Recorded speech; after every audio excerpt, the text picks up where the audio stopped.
Well, since I have sick building syndrome again, because I get it pretty much every time I stay indoors, some places worse than others, but more so like in houses and apartments, because the funny thing about it is that the indoor air quality is worse in places that are literally made for people to be constantly living in on a daily basis. I actually don't get as sick, and actually typically don't get sick at all when I'm in buildings that aren't made to actually be lived in. So like when I was at that storm shelter when it started snowing in NC, which was actually like a Catholic church, those buildings are pretty big and like there's a lot of airflow and there's a lot of stuff with that, but pretty much buildings that aren't made to be lived in have better HVAC systems and air quality a lot of the time. And I do think it's definitely certain stuff where I'm at now that does make it worse, but I'm still not as sick as I've gotten in some other places. Like, a lot of people think sick building syndrome is just about mold, but pretty much all buildings have mold. There's definitely worse types than others, but there's more things, way more things that cause sick building syndrome than just mold. As well as tonsil removal or already having like metabolic and autoimmune type issues where your tonsils are already like infected or they're not working well, whatever in the world. That definitely adds to it. And I can say that even due to the metabolic issues, there's also like other symptoms that being indoors causes that don't have anything to do with like the sinus infection from not having tonsils and my throat getting dry, but like stuff like circulation issues, but that all depends. But I could definitely say that like depending on the indoor air quality, if there's animals or pests, if this is even gonna come out right, and different things like that, like how hot the building is, all that can make things worse. But I wanted to talk about this though because like a lot of people, they're like sick and they don't know why they're sick, and I used to talk about this more often. I still have my whole playlist about mitochondrial dysfunction, which has videos that are mine, but probably mostly other people's videos, because a lot of my playlists are like mostly me sharing videos. Then I have plenty of videos about health stuff like I think it's the liver, kidney, something. I don't really remember the playlist title. But I have a couple different playlists about health. And I mentioned some of this stuff in there, but what was I gonna say? Oh yeah, I was saying a lot of people think it's normal to be sick all the time, and a lot of people think that issues they have that they really shouldn't have are normal. Like, I'm trying to think. A lot of people think being constipated is normal, or like more so, people are constipated, but they don't really know the definition of constipation, so they don't know that they're constipated. Stuff like that. I'm trying to figure out where to start. Oh yeah, like for example, people talk about being sick all the time, or especially like toddlers and stuff being sick all the time and having ear infections all the time and different things like that. But a lot of those issues come from indoor air quality and not being able to take how sick buildings make you. Aside from all the bullcrap with the food, the buildings make us sick as well. And people with houses spend most of their time in houses. in their house. So that means that you're spending most of your time in an environment that makes you sick. Like I remember, even at, I don't know, what was that, like 11? I was, even before then as well. No, starting at 8, I would always think that if I ever could just sleep outside, then it would probably help with me not being able to go to sleep, which I couldn't sleep due to a couple different things. So, one was a sleep deprivation abuse. Another thing was demonization from sexual addiction, but mostly the sleep deprivation abuse. That's why I stopped being able to go to sleep, because I really wasn't allowed to. And like, I remember at like 15, I would sneak outside and I would go sleep on this like flat concrete porch type thing. Which, funny enough, that's something that I've actually done in recent times. But a porch of like a church when it wasn't open. And it was the best sleep I ever got in my life, and that was very telling.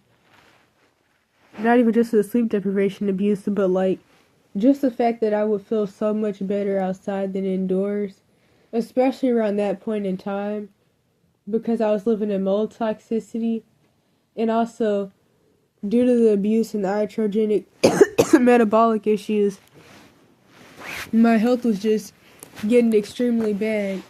Because 14 is when I dropped down to 80 pounds, and then by 15, I stopped being able to digest food. Or my digestion got bad enough to the point where like it was very noticeable, too noticeable, that I really couldn't digest food at all. And then the blood sugar issues and different stuff like that. Which the blood sugar issues continued to get worse, and like, well, I don't know if I could really say that. I would just say that once I stopped being gaslit about my issues, and I actually knew that like I was having blood sugars in the 50s after running away, and I would actually like see that my blood sugar would be 50.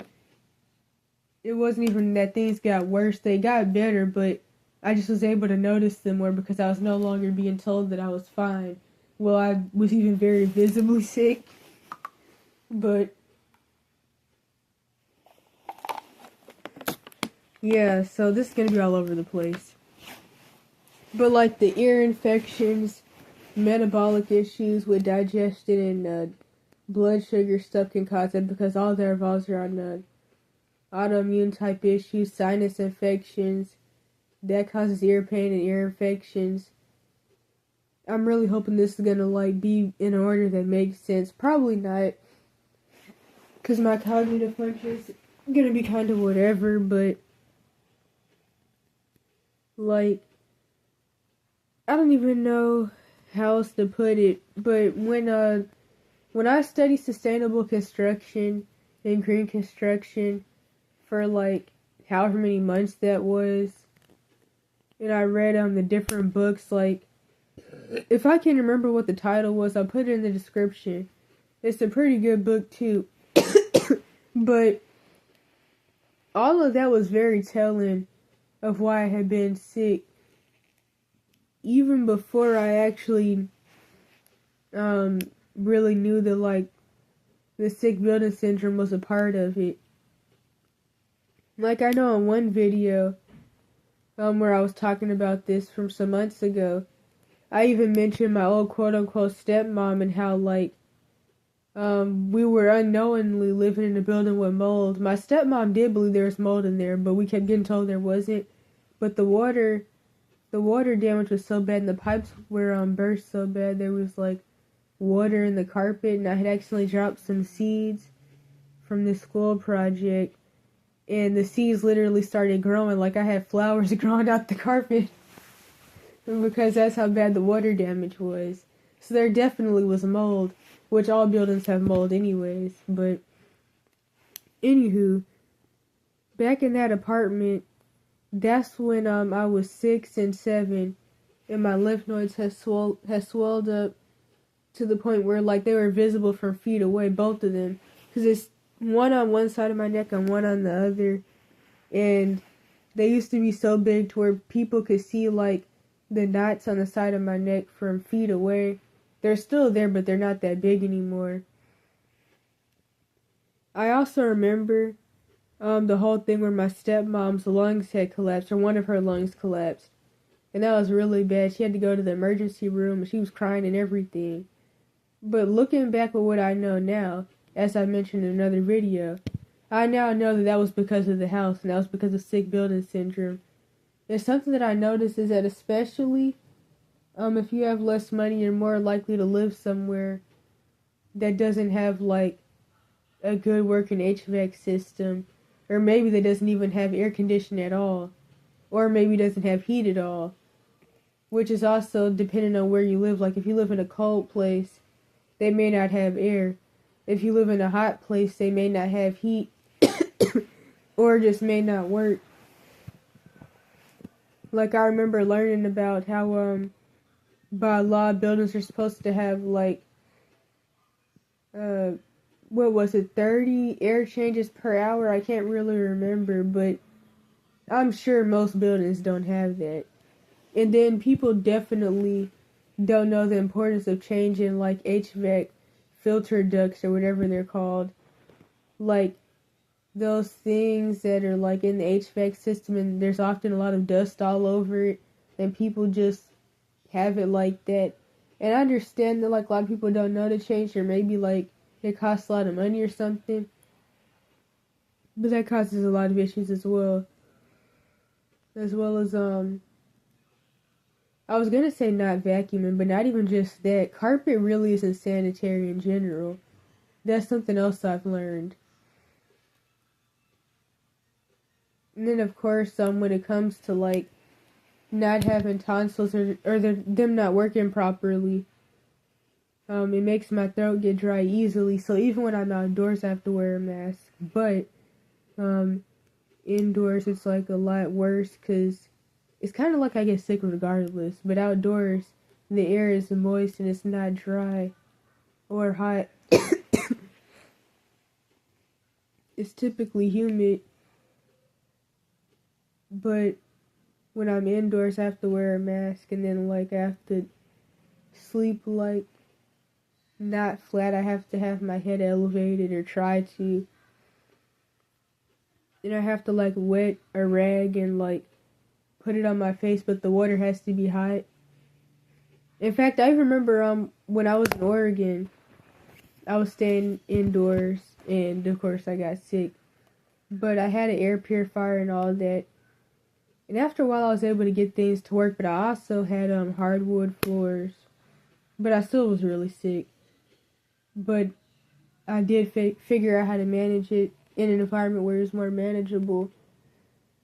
And I kept the window as open as it could open. And what else did I do? Oh yeah, I had a fan. But I get really, really hot indoors as well. And like I remember for a few nights it was really, really hot. And it was hot outside too. So I had to do the old-fashioned method, which I actually learned this while studying sustainable construction too. I think because somebody had asked, what did people do before there was air conditioning? And someone was like, people would wet their blanket in like a bathtub or a tub of water and then sleep with it. And that helped with my throat too, but it would dry every couple hours though. So I'd have to re-wet the blanket with cold water. And it was also really uncomfortable. But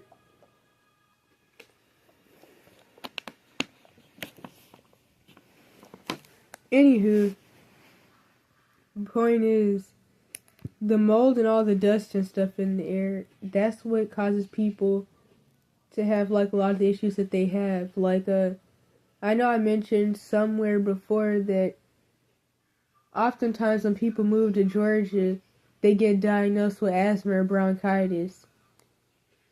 But reality is that, one, their house has mold, and due to the humidity and how hot it is, That probably makes like buildings in certain places have more mold. I could assume that as well, but also the air is just really polluted in certain places. Like I know there's a lot of factories and stuff in Georgia, so there's that. I'm trying to think about what else. And then autoimmune issues. Aside from the causes from trauma in the food, a lot of people get autoimmune issues or supposedly have autoimmune issues simply from living indoors inside of their house, especially from the mold or all the chemicals that their pets and stuff let off.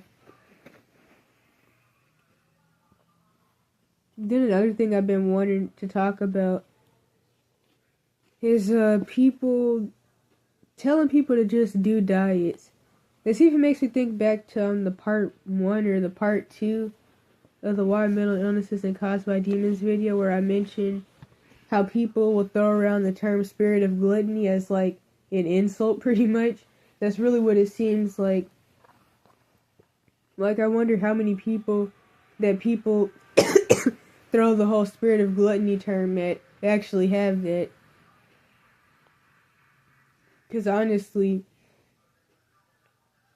I don't really think, I wouldn't even really believe that half the people that get told they have something like that actually have it. But anywho, to get back to the point, people will always want to tell people to just try a diet and all that stuff. And I even mentioned this in my own situation where, in the early parts, well, not even the early part of me getting sick, this was when I was really, really sick, but the doctors finally actually acknowledged that I was very obviously visibly sick, but they just, like, threw a lot of accusations and made it about the parts of my, well, no, they didn't even really make it about the parts of my abuse situation that they knew about. They kind of, like, created a situation aside from what I actually had going on, that they knew I actually had going on, as an excuse to, like, not really give me the testing that I really needed. But pretty much I just kept throwing up different accusations that revolved around me getting essayed and sodomized or being starved at home.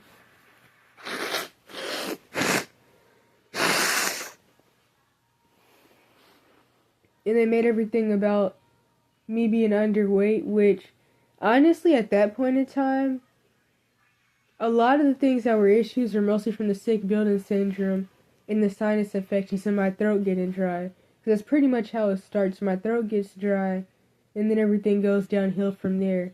And it causes a lot of symptoms and issues.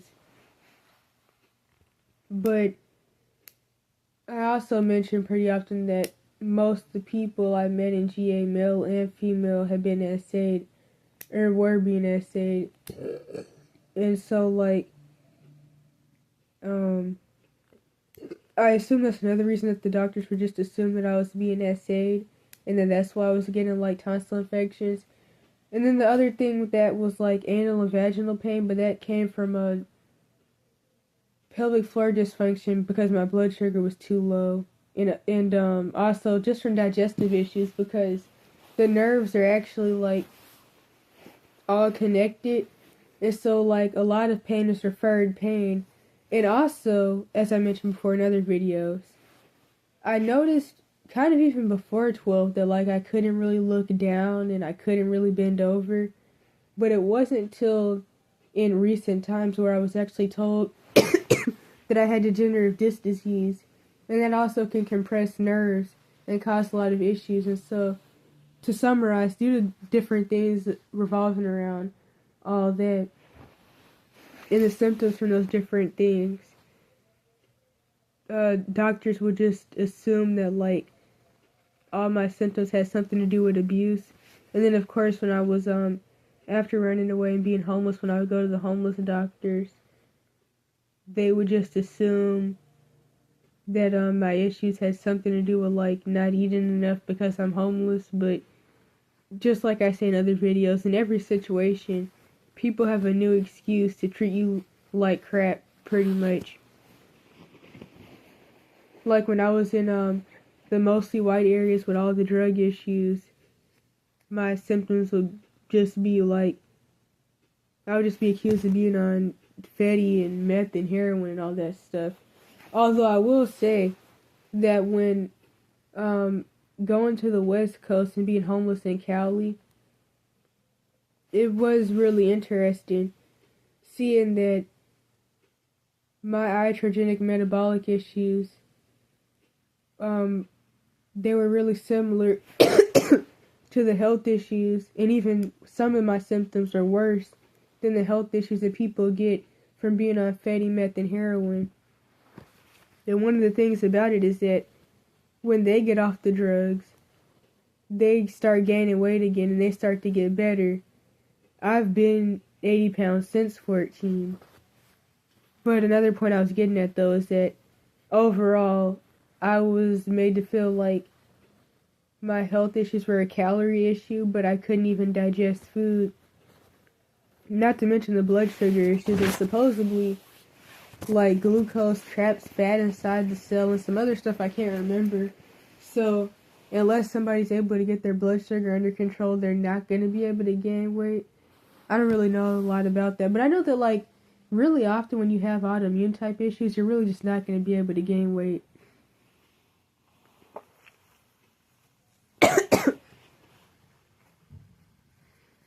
I've even mentioned in my mitochondrial dysfunction playlist how I realized that the narrative I was being fed that I just needed to try to eat more was really dangerous because, for one, I was being told to eat things that I practically was allergic to.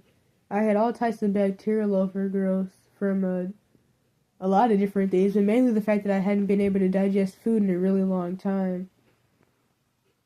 I didn't have enough HCl. I didn't have enough pancreatic enzymes. What else was it? Hold up, I'm forgetting something. But I was pretty much told, we just feel like you're being starved at home and essayed, so eat more peanut butter and we'll see you in 6+ months. But it's like, that would've, I don't know, I don't know what else to say about it. It's just a really dangerous narrative that, like, when somebody has metabolic issues that make them underweight or overweight, that they either need to eat more calories or stop eating calories. And another thing I could throw in there as well is that calories don't mean anything when you're trying to lose or gain weight. Carbs mean everything for both of those. Depending on which way your insulin is leaning, low or high, the carbs can either make you lose more weight or gain more weight, or just stay the same. Then there's mitochondrial dysfunction, and it's like starving yourself or overeating. Neither one of those things help. And it's really unfortunate how society and the medical system tries to push people in the EDs, telling them that having an ED is a good thing and it's a cure, when they really haven't told you a real diagnosis anyways. But, like, I even remember that this lady I knew who had Lyme disease, she would sometimes wonder if I had Lyme disease or just any autoimmune condition. I definitely don't have Lyme disease, but I could totally see the autoimmune side to my issues. I know a lot of people used to think I had Crohn's or something. I could definitely say that from, like, when I used to have those bowel infections, I probably do have diverticulitis. Because I totally noticed that, like, especially before I started working on my health, like, when food would get to the point where it's supposed to be moving through my bowels, that would be when some of the most pain would kick in. And especially when I started working on my digestion and, like, taking probiotics and getting rid of the bacterial overgrowth, since I was no longer having diarrhea every 2 seconds, and what was that thing that my sister used to say? I walk like I have a stick up my butt. I probably still do. But when I was no longer having diarrhea, because I was actually digesting food, it would actually hurt more moving through my digestive tract. And of course, having undigested food moving through your stomach and intestines and your bowels for a long period of time can also cause colitis, Crohn's, different things like that, colon cancer, as well as the fact that psychotropics do, but I didn't have any of that stuff though. That's why I would say that bare minimum maybe diverticulitis from back when I was having the bowel impactions all the time, from being drugged and my bowels being turned off. But as far as Crohn's and all that, I didn't have any of that stuff. I just was in a lot of pain because I couldn't digest food.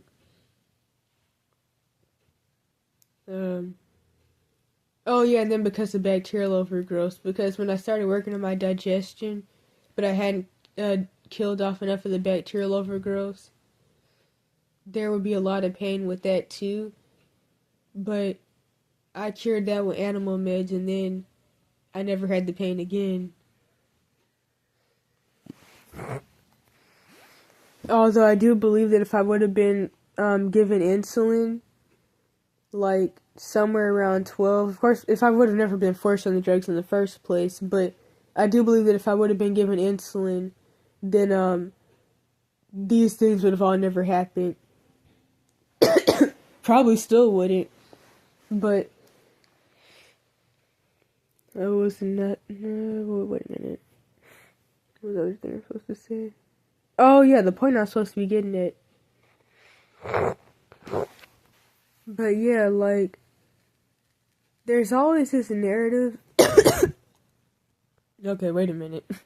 Okay, this is going kind of left. I swear, every time I try to make this video, I never like how it turns out, and I always end up deleting the audio. But I really want to finally make this. I'm just gonna keep going. I'm not gonna edit anything out. So, the whole just do a diet thing, or the next part with that, I notice that people will often be told, just go carnivore, or just go vegan, or vegetarian, or go raw vegan. Now, one of the things with the vegan stuff is that all that vegan vegetarian stuff is pretty expensive, although I do know that due to the agendas being pushed, meat is more expensive, especially real meat that's not like human or made in a lab or something. But one of the things with carnivore is that it's specifically not for people of my ethnicity. We've been conditioned to eat a lot of things that we can't eat, and we mostly are allergic to meat. We're also allergic to sugar and a lot of other stuff that we eat a lot. Like, carnivore could work well for, like, Caucasians and some types of Asians and some types of Negroids, but it really totally doesn't work for the Negro. In fact, it could actually unalive us, but after a while, anybody who hasn't been doing that for generations and it's not like an epigenetic thing could get pretty sick. And even just like eating carnivore or vegetarian, both of those things could give you diabetes 1 or 2. Both of those things can give you kidney failure. Both of those things could raise or lower blood sugar. Not to mention that if you can't digest food at all, no diet's gonna work. I remember when I would, because I have like a really bad memory, like even when it comes to like staying indoors and stuff like that, it's like, I always forget why I can't do something until I try it again, and then I'm like, oh yeah, that's why I couldn't do that. So like, I tried carnivore 2 or 3 times. Like the first time, it was kind of hard since I didn't have a fridge anyways, but the first time I got sick before like even 2 days, I typically don't have a glucose monitor because it's too expensive, the test strips, but I assume that my blood sugar got really low, but I didn't even make it 3 days before I got really sick, and I was having like kidney pain and like bladder pain, which I found out, I think it was this year that I found out that some of that bladder pain stuff was actually proteinuria, which, going back, as I mentioned before in my mitochondrial dysfunction playlist videos, that I would sometimes think I was having UTIs, but I was having bladder pain due to bacterial overgrowth from my intestine, proteinuria, because I couldn't digest food, I couldn't digest protein, and I couldn't break down sugar, and a lot of sugar was building up. Also, low blood sugar and high blood sugars, they mess with your kidneys, and your kidneys are supposed to filter blood, which is why when your kidney function is really bad, you start peeing blood. So when my blood sugar is low or high, it starts trying to filter blood too fast and or not enough, and that will cause protein to spill into my urine as well, and that's why I would be having bladder pain, which would then cause a lot of other issues, as well as the pelvic floor dysfunction due to malnutrition and low blood sugar, which would also cause anal pain, or muscle spasms really. But I would think I was having a UTI because I had a UTI one time before when I was in a coma for 3 days due to serotonin syndrome when I was being drugged as a part of my abuse situation. And so, even though this pain hurt way worse than that, the only thing I could compare the pain to was like a UTI, even though it was way worse than that. But I would never have an infection. But I didn't even find out the proteinuria thing till, well, no, I don't think that was recently at this point. I think that was around sometime last year. My timeline is all over the place. But, yeah, I think last year, near the middle or end of last year is when I actually found out, oh, when I have this type of pain, that's proteinuria. Typically from the blood sugar issues, though, because another thing about it is that people say the whole do or die, stop eating meat thing, but I never really ate that much meat to begin with because it was always expensive. And then once I really started to get sick, I couldn't eat stuff like that. In fact, I know when I was still staying with relatives and I was really, really sick, I couldn't even drink a cup of water or soda without pain. And I never did like soda, but I would sometimes have to drink it. But I now know that was most likely due to like the blood sugar stuff and just like how messed up my digestive system was and the bacterial overgrowth, especially from the mold toxicity that were feeding off the sugar. But anywho, I couldn't even digest meat. Like, I couldn't even drink milk. I had to stop drinking milk because I used to have to drink it a lot, but I couldn't anymore because I just couldn't digest it and it would just cause too much pain. And I already mostly only ever drunk water anyways, but yeah, so like people will tell people, and I've even been told plenty of times before, stop eating meat, and it's like, shoot, I didn't and don't really anyways.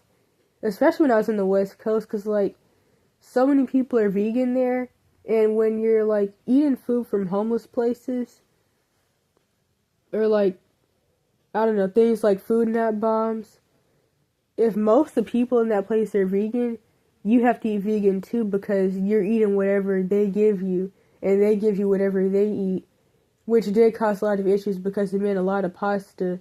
And even before I actually knew that I was having blood sugar issues, in fact, serious blood sugar issues and metabolic issues, I could tell that stuff like pasta caused severe side effects for me, which was actually something that a lot of people had issues with there, that I still have videos about from like a year plus ago. Like the boy who was like, every single day they make pasta, and I keep telling him I'm allergic to pasta.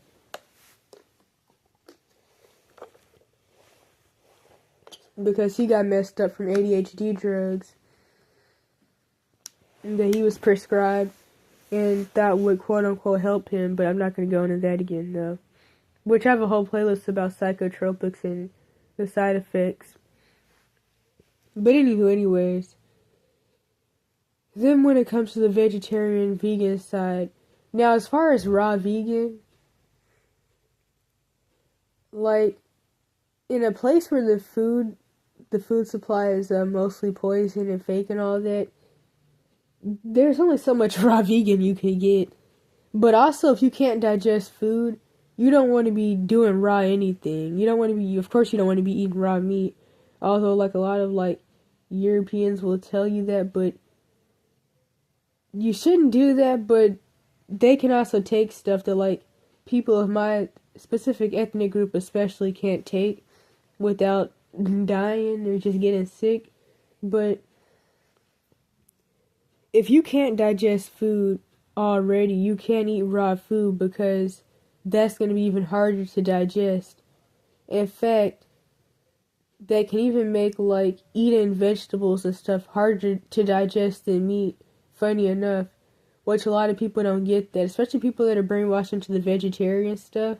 Because like whenever I would talk about how I can't really digest fruits or vegetables, they would like go on their usual white supremacist philosophy of atheism and psychiatry rants about how that sounds crazy because fruits are easier to digest, but when you would have low HCl and low pancreatic enzymes, you really can't digest anything. In fact, I would say, and as I've said before, I'm pretty sure. In fact, no, I did because I made a video about this specifically. The one supplement, or the two that I've took, that I could really say I know actually did something, other than, of course, the animal meds, which I got lucky to even be put in a predicament to be able to get those, to get rid of my bacterial overgrowth, but it was HCl and enzymes. All the other supplements, other than like activated charcoal and like the wormwood and stuff, all the other ones I really couldn't say I noticed much of a difference from. But I can totally tell that I needed HCl and enzymes and that they totally did help. Although the unfortunate thing about it is that I don't like to take things long term, and I'm trying to figure out what to do about that. And I don't have any right now and haven't for like a couple weeks. Because like I ran out of enzymes and then I got some more of another type that was cheaper, but then all my stuff got stolen on Thanksgiving night. Because I've been saying that somebody was in the Thanksgiving pilgrim spirit because all my stuff went missing. But point is, they're really expensive though. That's the issue with that. Or, well, not really. They're not really that expensive. I just don't have any money at all. But that's the issue with that. Then the fact that I have to get them in the mail, because there isn't really like a place to go to get stuff like that in person, or at least not that I know of. Like I used to go to the herb room a lot in Santa Cruz to get some of the things I would take, like wormwood, and when I was trying the L-glutamine bullcrap, I wouldn't advise it. I don't really know what it was supposed to do, but I feel like it caused more issues for me, especially with the degenerative disc disease. But anywho, like even places like that didn't have HCl and enzymes. But yeah, it's like, oh yeah, then legumes. Legumes will tear your digestive system up, especially for Negroes. Not Negroids, not the race as a whole, but for Negroes especially. Legumes actually screw us up. And if you already can't digest food, or you have metabolic blood sugar issues, well, metabolic and blood sugar issues, you really don't even want to be eating, like pinto beans and different things like that because they're all high carb. And that's another thing I could talk about. People will... Okay, no. Let me not even go there yet. What was I about to say? Oh, yeah. I was about to talk about protein shakes, but not even that. Instead, I should talk about, what are those things called? The electrolyte drinks. When you have metabolic issues, you're going to have issues keeping electrolytes because, one, liver and kidney issues, but also metabolic issues make you have to pee all the time, especially if you have proteinuria pretty often, because that causes like bladder pain or pretty much interstitial cystitis, which makes you go to the bathroom even more because you feel like you're in pain. But you're peeing out all your electrolytes, and people will sometimes tell you to drink electrolyte drinks, especially if you're homeless and like it's hot where you're at. But when you have metabolic issues, especially like with mitochondrial dysfunction and proteinuria or interstitial cystitis, I don't think that came out right, but when you have all that put together,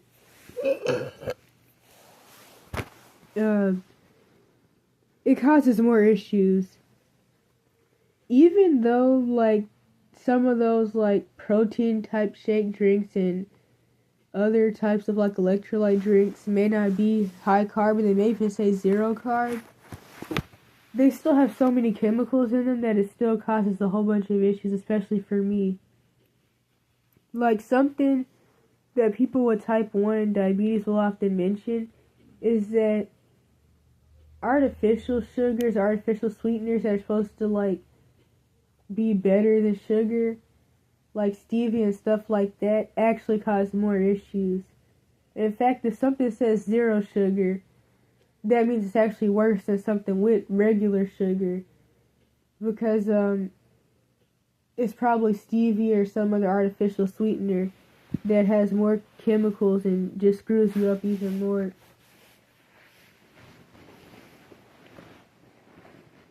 But yeah, and then as far as like the whole vegetarian thing, I remember I tried that like a couple times in Cali, and I would always forget why I stopped trying, but that screwed my blood sugar too. In fact, I never talked about this whole situation, but when I was put in that abusive youth homeless, what was it called, host family type thing program for that little while with the lady who wouldn't let me eat, that long story. I remember she was vegetarian or something like that, and she would eat 3 apple slices and a cracker, but then she was always trying to tell me that I didn't eat. And I hate when people do that, but I'm not going to go into that. In fact, because at that point in time, I was trying to secretly do carnivore, which is why I agreed to go to the program, even though I knew that it would be dangerous and risky. But she really didn't want me to cook or eat, and she didn't want me to cook meat in her house because she was vegan. And there was a lot of stuff with that, but anywho, she went to the doctor one day, and she was like, they told me I'm a pre-diabetic, and I don't get how I'm a pre-diabetic because I eat healthy. It makes sense that if you eat nothing but sugar, which is fruit, and crackers, which is carbs, high carbs, that you be diabetic. In fact, I know, what was it, Bobby Price, Dr. Bobby Price, I think, he says that if you get told you're a pre-diabetic, you probably are already a diabetic, and it's very obvious that she's already a diabetic, and probably has been for 10 plus years, to be honest. Because that's another thing with these people. You don't actually get diagnosed until you're at stage 4 or something. You don't get diagnosed till it's too late. And that's done by design as well. And it made sense that she was a diabetic because she had no body fat. And she was sick and skinny looking just like I am. So it made sense. In fact, I wouldn't even say that she's pre-diabetic type 2. I would say that she is type 1. And very often doctors don't even diagnose or talk about type 1.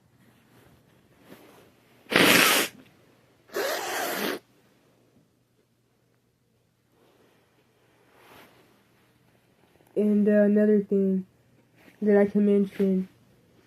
So I talked about this kind of a little bit in my videos titled, I don't remember, it was something about unaliving yourself and how you're really just doing what people want you to do, and that in the end nobody's going to care either way, so it's pointless because you're just giving people what they want.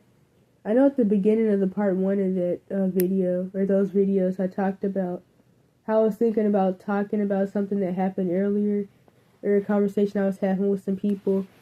And so that conversation was that the lady was talking about her doctors are worried about her suing them or something like that, or her getting them in trouble because she'd been walking around with extremely low blood pressure to the point where she shouldn't have even been alive, and she was being made to feel like her symptoms of dizziness was just from her having anemia. Which, to be truthfully honest, if she has low blood pressure that bad, it makes sense that she's anemic because of circulation issues in her. The blood's not even getting where it's supposed to be getting because her heart's not pumping at all, just about. So it makes sense that she's quote-unquote anemic. Which anemia is just like, what's that thing? irritable bowel syndrome diagnosis, which is just like schizophrenia diagnosis. It's the doctor's way of telling you that they don't know what's going on and they don't care to find out. It's just like a cover-up label, but it doesn't really get to the bottom of anything. Like malnutrition, vitamin deficiencies, anemia, dehydration, stuff like that is typically all symptoms of poor digestion and parasites or bacterial overgrowth and mold toxicity.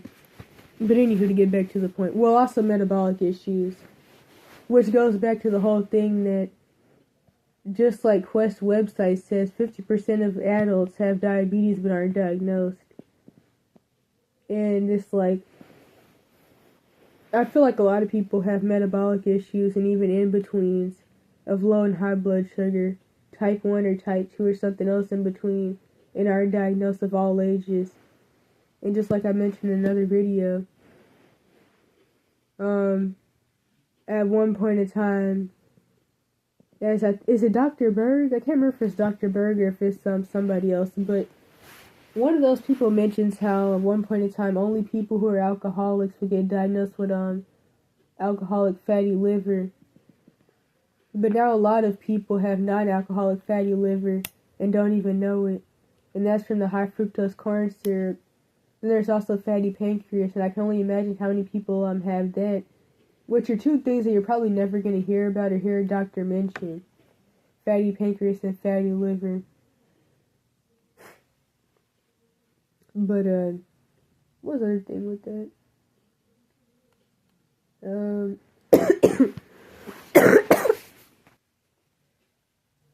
In fact, I deleted the screenshots, but this would probably be a good video to, like, have the screenshot from, that Instagram post where, like, I don't know if the dude was a doctor or a lawyer, I can't remember, but he was doing the usual medical gaslighting stuff. And it's really interesting how, like, these Jezebelic people, which actually, no, this is about to be his own little rant. Jezebelic people that are in schizonarchism, such as, like, I don't know, the usual Jezebelic quote-unquote narc people in white supremacy, which is a form of schizonarchism. They often like to gaslight people about just different health stuff. Like, it's even a known fact that Jezebels or quote-unquote narcs will, like, get mad at you for being sick, and they'll, like, put you on punishment for being sick and stuff. And often these types of people become doctors, which, of course, the medical system, or the mainstream medical system, and, of course, the mental health system, is rooted in racism and eugenics and fake flipped around philosophies and all that anyways. So of course it's gonna like be tied into gaslighting. But they love to like accuse people of just like lying about stuff pretty much. And it's already a known fact that medical professionals believe that autoimmune disorders are just mental illnesses and that they aren't real and they're just all in the person's head and that they're just lying for attention. But shoot, there's not that much attention in the world. And realistically, after a certain point in life, you learn that attention doesn't matter and you really just want people to leave you the heck alone. But anywho, yeah, I just had to throw that in there because that made me think about all that. But this lady was talking about how like she can't even eat fast food due to all the chemicals, and just like eating something from Jack in the Box sends her to the ER. And you know, all that is really realistic. Like, definitely in certain places, I get way more sick because there's more chemicals in the food, especially due to redlining. So in places like New York and in North Carolina, I went back to NC in December and January. I went to NY for the first time in December. Both of those places, I was sick the entire time. Also, whenever the sun isn't out, I get more sick because, for whatever reason, the sunlight helps with something. But there's more chemicals in the food, so my blood sugar was literally in the 50s every single day, which I have a video about, and of the glucose monitor and all that stuff in my mitochondrial dysfunction playlist. I literally couldn't eat anything there without my blood sugar going into the 50s.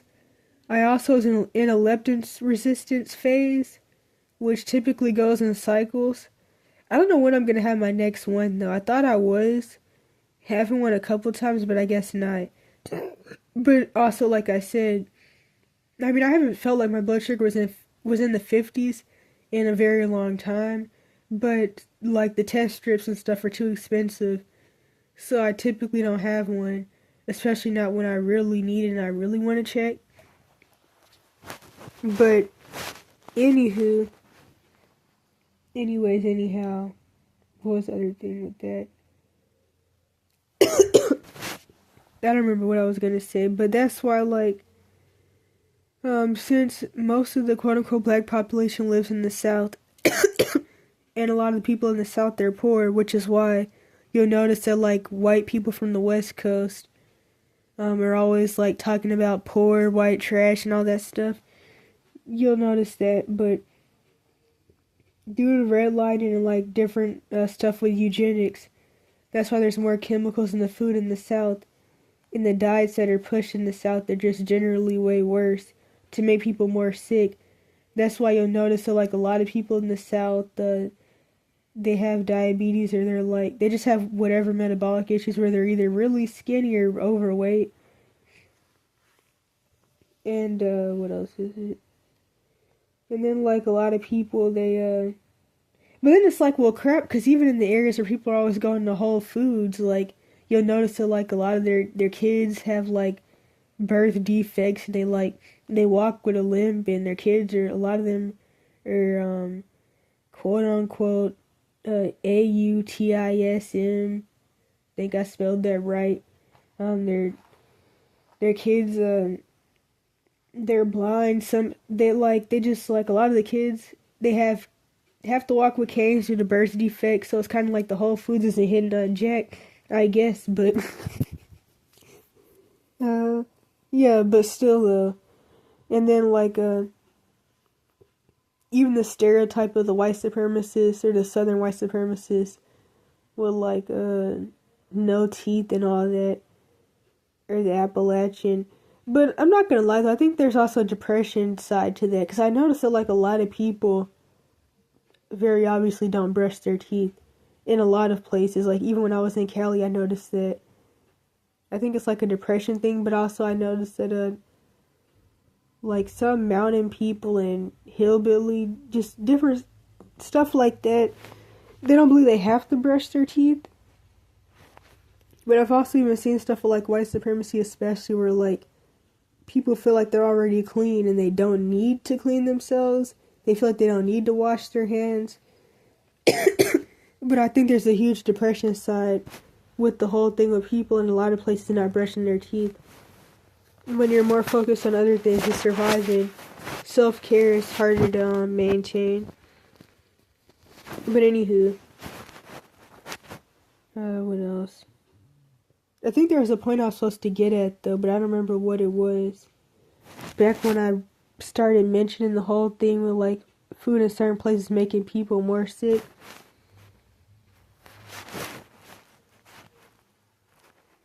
One thing I can say though is that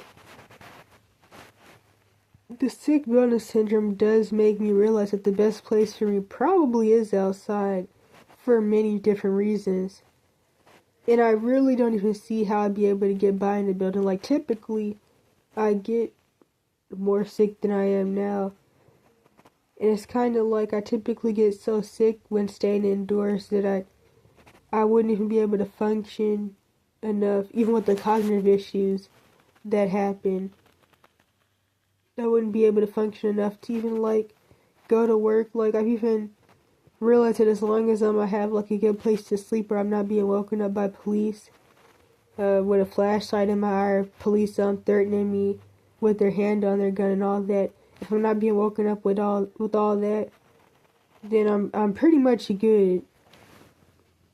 Oh, typically I would like do the tent camping, but I kind of like just using the sleeping bag and mat more. It's also like, there's a lot of things that make that better and easier in ways, unless I'm really in like a wooded area. But like, getting up and going to work while living outside is better. I get better sleep and I don't get sick. And that's even something I realized back in Oregon when I was renting that apartment for that little while. Cause it's like being able to not be sick definitely means a lot. And like it even makes me think back to when I was in Venice Beach for 2 days or so. And this one guy was like, I think he was vegetarian or something. He was Jamaican, and he was talking to me about how you got to take care of your health when you're out here and make sure you don't get sick, because there's nobody that's gonna like take care of you or stuff like that. And I remember just thinking, I mean, shoot, I was chronically ill since years before I ended up out here. I was actually more sick before I was out here. And I even get now why I got so much better with when living outside than I really had ever been living indoors, even before I became chronically ill due to the metabolic issues and stuff. And it's like, shoot, I didn't have anybody to take care of me before when I was sick, which was actually way worse then. It was way worse living in a house full of multiple people and not having any help to even get a cup of water when you can't even walk and you're throwing up and stuff. That was definitely way worse. Like, a lot of people are scared of homeless people and they just see you as like a dirty bum and all that. So they'll like avoid you, but I still feel like, especially at least with other people in the homeless community, there's a chance that if I did get sick to that point out here, at least someone else who's like out here would help me with stuff somewhat more than like I would have ever got or did get from relatives. But it's definitely something to think about, but I don't expect anything out of anybody anyways. And it's kind of like with the health issues I do have, I should have died a lot of times from different things, but that's the usual typical thing for people who are born into like families and they're supposed to be the generational curse breaker. Like, I've met people before that are convinced they're immortal because their abuse should have killed them. My dad's died multiple times and came back to life, all that stuff. So like, a lot of us, we go through things like that, but especially from the health issues and the drugging, I should have died numerous times from that. Like, I remember the points in time where every time doctors would do my blood work, they would be looking scared and they would be confused and shocked that I was even alive. Even last December or January, when I was at that that storm shelter at that church when it was snowing, and they checked my blood sugar, and it wasn't 50, and they couldn't believe that I had been having that type of issue for years on end, while still being alive, without my body shutting down, and without being given insulin or any of that stuff. They couldn't believe it. And I know when I was living with relatives, my blood work was way worse, but thinking about that right now, I could definitely say that my blood work was probably more all over the place due to mold toxicity, which I even kind of thought about that last year. How, like, the more environmental pollutants and the more stressors and different things that are around you that are making your immune system act up, the worse your blood work would be. But I'm trying to think of what else I had to say about that. Because I noticed that, like, when I became homeless, my blood work was way better. In fact, some things in my blood work were better than they had ever been in my entire life, even before I had ever became chronically ill. Like, I had low iron my whole life. When I became homeless, my iron was irregular for the first time ever. I also could even equate that, as I've done before, to the fact that my diet on the West Coast was the best it had ever been in my life. I was eating fruits and vegetables. And I know the staff at the Youth Resource Center taught me to wash the fruit before you eat it and different stuff like that. And even though, like, at some points in time, it was before I started taking the HCl and enzymes, and my blood work was still better, and I still couldn't even digest food, and it was still better. But I guess this is too long now. But I think that was everything I had to say.